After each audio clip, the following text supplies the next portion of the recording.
હો માં સાધુ બાપા, આ મારી દીકરી કાજલબેન વકીલ તમારો કેસ હવે આ લડશે.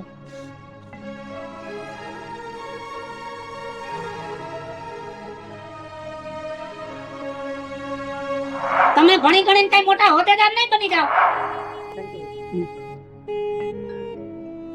બેટા, હું તને જે ભાવે બોલ્યો તો મને માફ કરી દેજે. મારાથી નો કહેવાનું કહેવાય ગયું તને. રાજુ બાપા, તમારે માફી માંગવાની કોઈ જરૂર નથી. મારે તો તમારો ઉપકાર માનવો જોઈએ.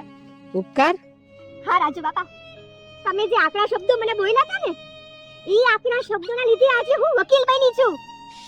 અને ત્યારે જ મેં વિચારી લીધું હતું કે હવે તો હું કંઈક કરીને બતાવીશ. અને જુઓ, આજે મેં કરી બતાવ્યું છે.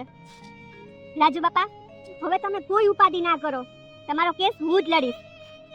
સાચી વાત છે બેટા, તું મારો કેસ લડીશ, પણ મારે તને થોડું ઘણું દેવું તો પડશે ને. રાજુ બાપા, હવે લેતી દેતીની વાત મેલી દ્યો. કેમ કે લેતી દેતી તમે અમારી હવે કરી હતી ને, એટલે તો મારી દીકરી લડવાને લાયક બની છે. એટલે એ બધું ભૂલી જાવ અને હવે તમે કેસ લડવાની તૈયારી કરો.